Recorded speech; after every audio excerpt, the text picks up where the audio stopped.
Hello friends, it's Arif again. We are back with our new topic. It's Kaizen. Today we would be discussing about the methodology what we say as Kaizen. So let's get started.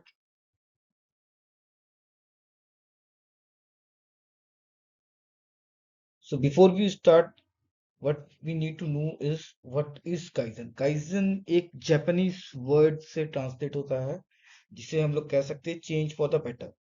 कि ये एक तरह का mindset है, एक तरह का philosophy है जिसपे आपका कंसंट्रेशन अपने काम को इम्प्रूव करने में होता है। हर एक छोटा छोटा स्टेप जो आप डेली ले रहे हैं, एक इम्प्रूवमेंट स्टेप जिससे आपका काम और बेहतर हो सके। Small steps and gradual improvements. इसके लिए एक और टर्म है प्लान डू चेक एक्ट भी कह सकते हैं हम लोग। वो एक तरह का साइकिल है जहां पे हम लोग प्लान करते हैं, काम करते हैं, फिर चेक करते हैं सही है कि नहीं, फिर उसके ऊपर एक्ट करते हैं। ठीक है, तो उसके लिए एक अलग टॉपिक बनाऊंगा मैं पीडीसीए के ऊपर जिसपे हम लोग डिस्कस करेंगे। ठीक, फिलहाल के लिए काइजन जैसा मैंने आपको बताया ये एक जापानीज टर्म्स है। ठीक, जिसका मतलब है change for the better. Moving on.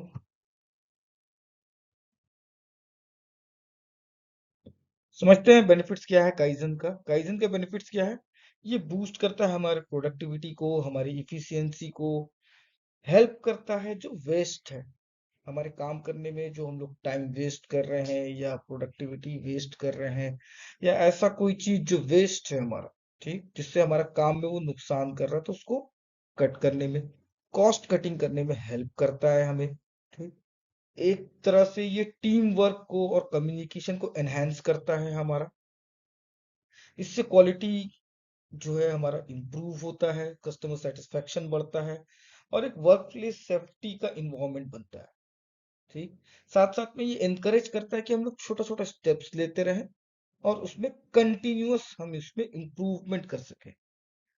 और बेनिफिट क्या है? बेनिफिट ये है कि ये हमारे प्रोसेस को स्टैंडर्डाइज करता है, सिंप्लीफाई करके देता है कि हमें कहाँ फोकस करना है। जो वेस्टेज चीज है उस पे फोकस नहीं करना है, किस चीज पे ध्यान देना है और डेली इंप्रूव करते रहना, आगे बढ़ते रहना है। ठीक? ये एक तरह से हम लोग ये कह सकते हैं कि इसका बेनिफिट ये भी है कि ये हमारे अंदर इच्छा जगाता है कि हम इनोवेशन पे काम करें, प्रॉब्लम सॉल्व करें। ठीक, और अडेप्टिबिलिटी को, चेंजेस को हम लोग एक्सेप्ट कर सके, तो साथ साथ में इम्प्रूवमेंट करते रहें उसके साथ।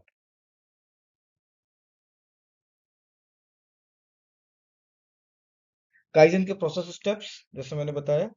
ठीक, इसमें क्या होता है कि इसमें पहले हम लोगों को एक प्रॉब्लम ढूंढना पड़ता है या एक इम्प्रूवमेंट अपॉर्चुनिटी ढूंढना होगा। फिर हमारा जो करंट प्रोसेस है उसे एनालाइज करना होगा और कहाँ हमारा प्रॉब्लम है उसे ढूंढने के बाद उसको एनालाइज कर सकते हैं हम लोग कि क्यों हो रहा है। ठीक, उसके बाद में हम लोगों को उसका एक पोटेंशियल सोल्यूशन ढूंढना होगा। जो रूट कॉज हमने मिला कि हमारा कोई एक ऐसा काम है जिसका सॉल्यूशन ठीक नहीं मिल पा रहा है या ठीक तरह से जैसा हमने एक्सपेक्ट किया वैसा नहीं चल पा रहा है, तो क्यों नहीं चल पा रहा है उसका एक रूट कॉज का हम लोगों को ढूंढना होगा। साथ साथ में सिर्फ प्रॉब्लम को ही हम लोगों को नहीं ढूंढना है, साथ साथ में हमें उसका पोटेंशियल सॉल्यूशंस को भी ढूंढना है। ठीक, सिर्फ सॉल्यूशन ढूंढने से नहीं होगा, फिर हमें क्या करना होगा, उस सॉल्यूशंस को इम्प्लीमेंट करना होगा और छोटे छोटे स्केल्स में करना है। एक बार में ही पूरा बड़ा चेंजेस नहीं करना है, छोटे छोटे चेंजेस करना है। ग्रेजुअली आगे बढ़ेंगे लेकिन धीरे धीरे करके आगे बढ़ेंगे, स्मॉल चेंजेस करेंगे। और जो हमने चेंजेस किया उसे इवेल्युएट करना होगा कि हमने क्या चेंजेस लाया और उसका रिजल्ट क्या आ रहा है। ठीक है, लेट सपोज एग्जाम्पल, मैं अगर एक ऑडिटर हूं और मुझे डेली का टारगेट दिया गया है 50 ऑडिट करना है। ठीक, 50 ऑडिट करने में क्या हो रहा है कि मैं किसी दिन 48 कर रहा हूँ, किसी दिन मैं 46 कर रहा हूँ, किसी दिन मैं 52 भी कर दे रहा हूँ। ठीक, तो ये इम्बैलेंस है, पूरा बैलेंस होकर नहीं चल रहा। हमारा टारगेट है 50 का लेकिन कभी अप डाउन हो जा रहा है। तो पहले हमें क्या करना होगा कि क्यों हो रहा है ये पता करना होगा। ये पता करने के बाद में इसको कैसे ठीक करना है, इसका क्या क्या सॉल्यूशन है।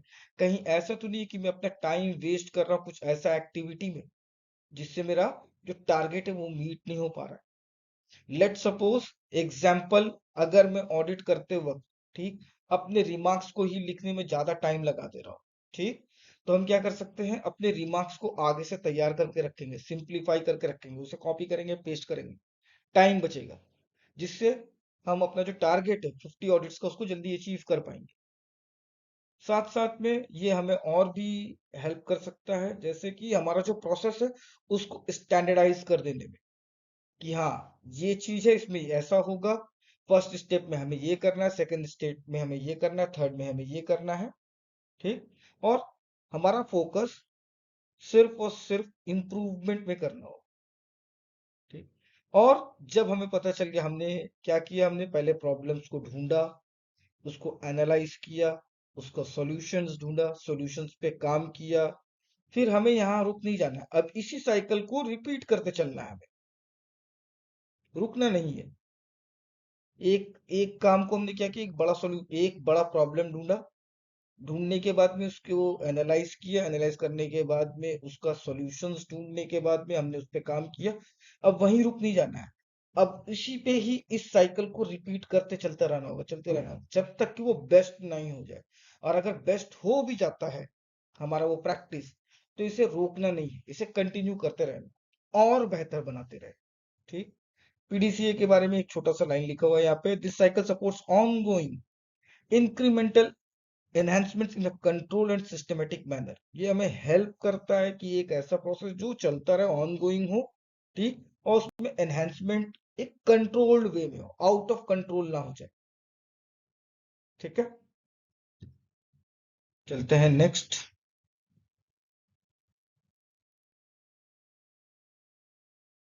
प्रिंसिपल्स ऑफ काइजन, चार प्रिंसिपल्स हैं, और आने वाले वक्त में मैं इन सब चार चीजों पे ही वीडियोस बनाऊंगा। पहला है हमारा मैनेजमेंट कमिटमेंट, जो हमारा लीडरशिप है, ठीक है, वो बहुत क्रूशियल है इस चीज के लिए, वो बैक करेगा हमारा, ठीक, वो लॉन्ग टर्म कमिटमेंट देगा कि हाँ, हम लोगों को इस चीज पे काम करना है, और वो साथ ही साथ में सारे टीम को भी लेकर चलेगा, डिस्कस करेगा, सबसे एक एक सॉल्यूशन पूछ सकता है, इसे ब्रेनस्टॉर्मिंग भी कह सकते हैं, ठीक। उसके बाद है, इसका और एक प्रिंसिपल है, हमारे जो एम्प्लॉयज होंगे, जो हमारे साथ कर रहे हैं, कॉलीग्स हैं, या एम्प्लॉयज जो हमारे सबॉर्डिनेट्स हैं, ठीक, एम्पावरमेंट फील करेंगे कि उनके भी सॉल्यूशंस या उनके भी आइडियाज वो भी कुछ मैटर करते हैं, और इससे एक क्रिएटिव और एक सपोर्टिव इन्वायरमेंट बनेगा।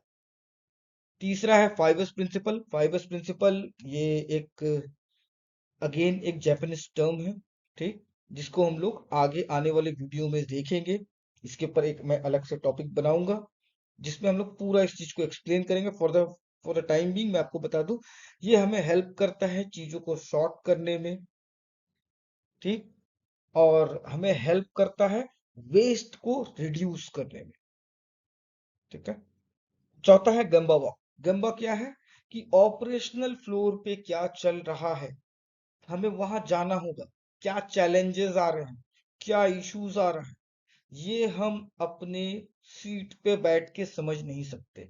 हमें अगर एक्चुअल चैलेंजेस जानना है, तो हमें प्रोसेस जहां चल रहा है, ऑपरेशनल फ्लोर पे जाना होगा, लोगों से डिस्कस करना होगा। गैम्बा वॉकिंग यही। In future again I would be making a topic on this also as well.